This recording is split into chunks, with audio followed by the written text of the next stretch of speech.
গল্প আর আড্ডা শেলির সাথে চ্যানেলে সবাইকে স্বাগত।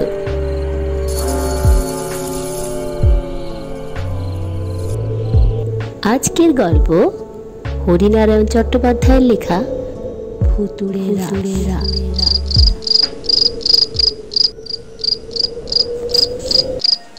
সভা শেষ হতে বেশ রাত হয়ে গেল। আমার যে বাড়িতে রাত্রে থাকার ঠিক হয়েছে সেটা শহরের বাইরে ডাকবাংলোয়। কর্মকর্তাদের একজন মোটরে আমাকে পৌঁছে দিয়ে গেলেন, কিন্তু পথেই বিপত্তি। শহর ছাড়িয়ে একটু গিয়েই মোটর বিকল হলো। আধ ঘন্টা ধরে অনেক চেষ্টা করেও মোটর চালু করা গেল না। ঘড়িতে তখন রাত 11:10। কর্মকর্তা বললেন, মুশকিল হলো দেখছি। এক কাজ করা যাক, সামনেই রাজা বাহাদুরের বাড়ি, রাতটা সেখানেই কাটানো যাক। ফিকে জ্যোৎস্নায় বিশাল বিরাট অট্টালিকার অস্পষ্ট কাঠামো দেখা গেল। মস্ত বড় লোহার ফটক। কর্মকর্তা ফটকের এপার থেকে চিৎকার শুরু করলেন, দারোয়ান, দারোয়ান। অনেকক্ষণ ডাকার পর আধ বুড়ো এক দারোয়ান এসে দাঁড়ালো। কর্মকর্তাকে চিনতে পেরে সেলাম ঠুকলো, নিচের ঘর দুটো খুলে দাও, মোটর খারাপ হয়ে গেছে, আমরা রাতটা এখানেই কাটাবো। দারোয়ান বিড়বিড় করে কি যেন বলল, তারপর কোমরে বাঁধা চাবির গোছা থেকে চাবি বের করে দুটো ঘর খুলে দিল। একটা ঘরে আমি, আর একটায় কর্মকর্তা আর ড্রাইভার। ঘরের মধ্যে পা দিয়েই বুঝতে পারলাম ঘরগুলো রীতিমতন ঝাড়পোছ করা হয়। কোথাও এক তিল ময়লা নেই। উঁচু খাট, তার উপর পরিষ্কার বিছানা, ঝালর দেওয়া দুটো বালিশ। সারা রাত বাতি জেলে ঘুমোনো আমার অভ্যেস। অন্ধকারে একেবারেই ঘুম আসে না। কম পাওয়ারের নীলাভ আলোটা জেলে রাখলাম।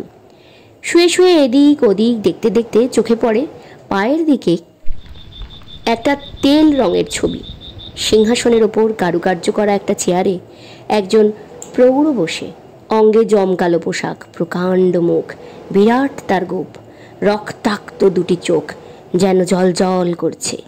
ইনি সম্ভবত রাজা বাহাদুর। এই অট্টালিকার মালিক ছিলেন। বাইরে বৃষ্টির শব্দ, গাছের পাতায় পাতায় নূপুরের আওয়াজের মতন। একসময় ক্লান্ত হয়েই ঘুমিয়ে পড়লাম। খট খট খট ঘুমের মধ্যে শব্দ কানে এলো। প্রথমে মনে হলো ঝড়ের বেগে জানলার পাল্লা কাঁপছে। তারপর মনে হলো কে যেন দরজায় ধাক্কা দিচ্ছে। এত রাত্রে কে দরজা ঠেলছে? তবে কি কোনো কারণে কর্মকর্তা কিংবা ড্রাইভার ডাকছে? দু হাতে চোখ রগড়ে উঠে বসলাম। না, যেদিকে দরজা শব্দটা সেদিক থেকে তো আসছে না।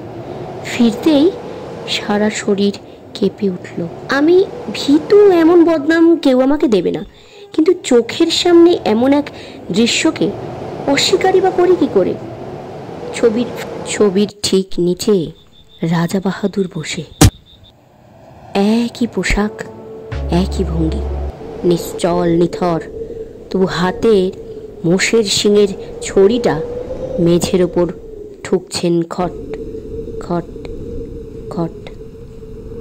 আমার মনে হলো শরীরের সমস্ত রক্ত জমে বরফ হয়ে গিয়েছে।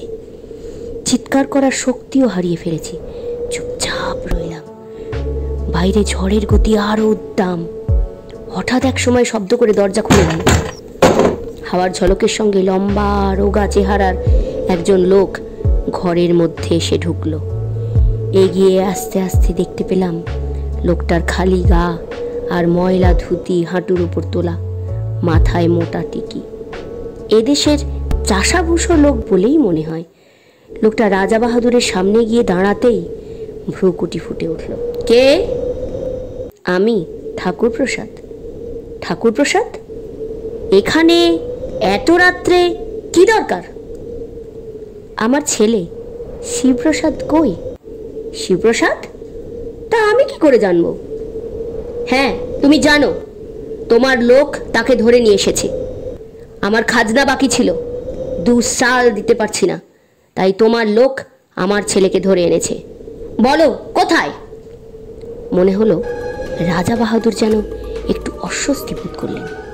একবার খোলা দরজার দিকে দেখলেন, এই আশায় যদি তার কোনো পাইক এই ঘরে এসে পড়ে, কিন্তু না, কেউ এলো না। এই গভীর রাতে ঝড় বৃষ্টির মধ্যে সবাই বোধহয় নিশ্চিন্তে ঘুমোচ্ছে। কেউ এলো না দেখে রাজা বাহাদুর বললেন, আমি তোমার ছেলের কথা জানি না, তুমি যেতে পারো। যাবার জন্য তো আমি আসিনি। ঠাকুর প্রসাদের গলায় যেন সিংহ গর্জনের সুর। তার মানে আমি প্রথমে ভাবলাম বুঝি বিদ্যুৎ চমকালো। না, বিদ্যুৎ নয়, ঠাকুর প্রসাদ কোমর থেকে ধুতির আড়ালে লুকোনো প্রকাণ্ড একটা ভোজালি বের করলো। এ কি?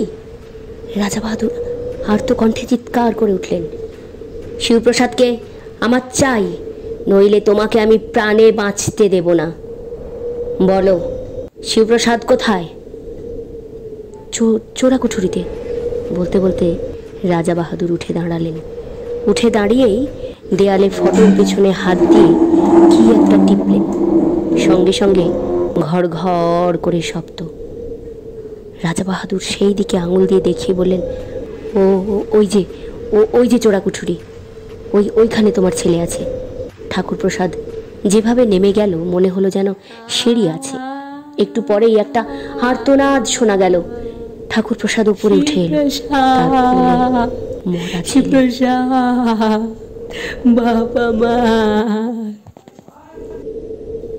তার কান্নার শব্দে আমার বুকের ভেতরটা কেঁপে উঠল। মরা ছেলেকে মেজের ওপর নামিয়ে রেখে ঠাকুর প্রসাদ সোজা হয়ে রাজা বাহাদুরের মুখোমুখি দাঁড়ালো। বজ্র গর্জনে বলল, আর নয়, তোমার অত্যাচার অনেক সহ্য করেছি, এবার প্রতিশোধ নেব।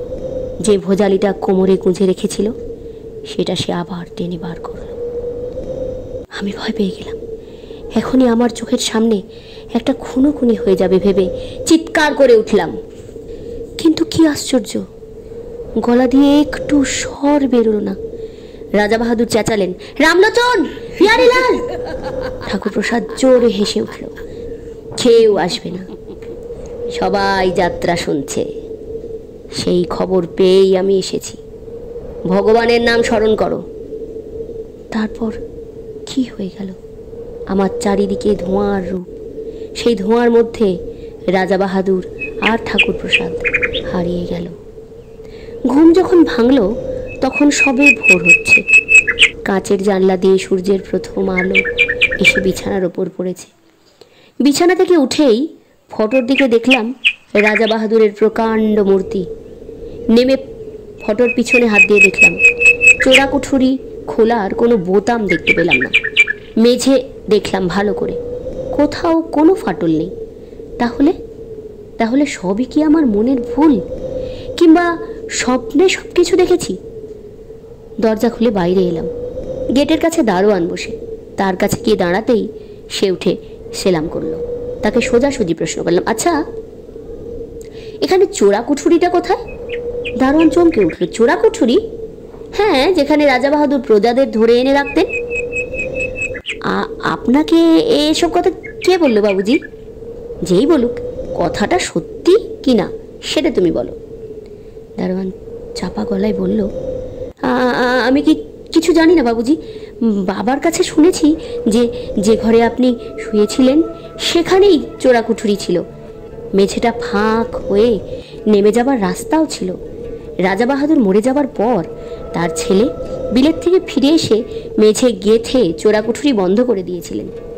রাজা বাহাদুরের ছেলে কোথায় থাকেন? কলকাতায়। মাঝে মাঝে 10-12 দিনের জন্য এখানে আসেন। আচ্ছা, আর একটা কথা বলুন বাবুজি, রাজা বাহাদুর কিভাবে মারা গিয়েছেন? দারোয়ান তখনই কোনো উত্তর দিল না। এক দৃষ্টে আমার দিকে চেয়ে রইল।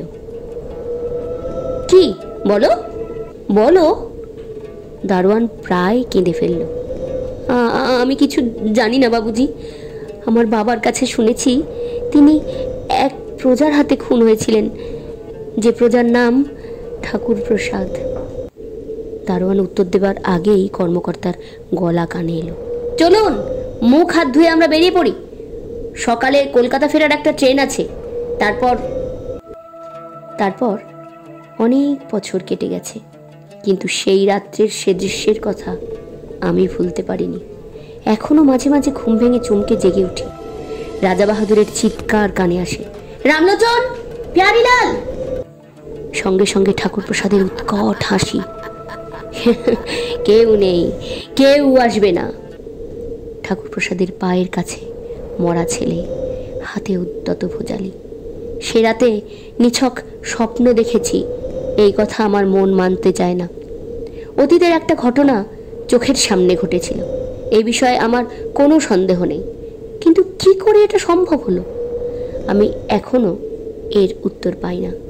এর উত্তর আমার এখন জানা নেই। সত্যি যদি এমন ঘটনা কারোর চোখের সামনে ঘটে, তাহলে সত্যি আমাদের পরিস্থিতিটা কেমন হবে? আমরা যদি সত্যি সেই জায়গায়, সেই বিছানায় লেখক না হয়ে আমরা থাকতাম, তাহলে কি হতো? চোখের সামনে যদি দেখতাম এরকম একটা ভয়ঙ্কর ভুতুড়ে ঘটনা, তাহলে আমি তো ভয়ে অক্কাই পেতাম। বন্ধুরা, তোমাদের কেমন ভয় করতো এরকম ঘটনা দেখলে? আজ আসি, আবার নতুন গল্প নিয়ে শিগগির দেখা হবে। Bye bye.